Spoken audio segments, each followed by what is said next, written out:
So, um,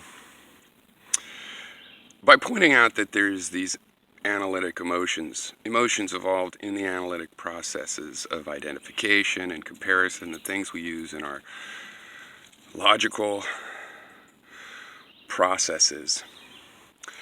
I'm not saying that to try to point out that your emotions are reliable. No, your emotions require a lot of double checking. They're not automatically reliable in cool-headed Vulcan-like intellectual processes. And the only reason to pretend that your emotional systems aren't involved with your reasoning is so you can pretend that your reasoning is more reliable than it really is. So, for example, Gary's definitely had these feelings of comprehension and recognition about his ton system, and back when it was a trapezoidal system and when it was fish system, he had this feeling that they were correct and apt and fit the world perfectly. Problem there being, we know that they don't. We, those of us that can see that it violates things we already know. So that's because of emotional issues in the identification and comprehension side of emotion. So this message is about the increased caution that you actually have to have.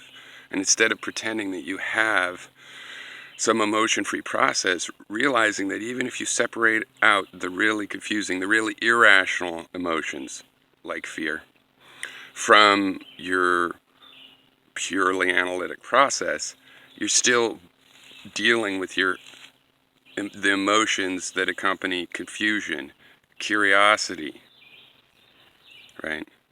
Identification of things. These feelings of, oh, I've got it, I see it. That eureka feeling applied in error and not double checked. And the fact that it is an emotional process means you're going to have to double check. And the more intense that feeling of recognition, the more doubt you're going to have to consciously put on that identification or whichever other emotion that you're feeling so confident about. And that is where the confidence comes from. What it's composed of is your emotional feelings of surety that you've identified this thing. That some three-step argument is apt and not a fallacy. So I'm not saying that I'm not advocating an emotional process. I'm telling you, you're stuck with an emotional process.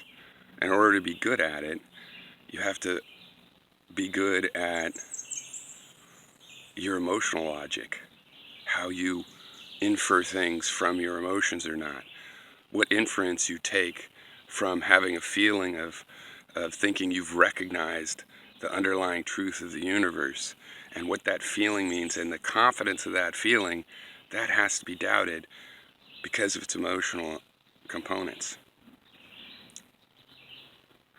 And the only reason to deny this is so that you could pretend that your reasoning is more reliable than it really is.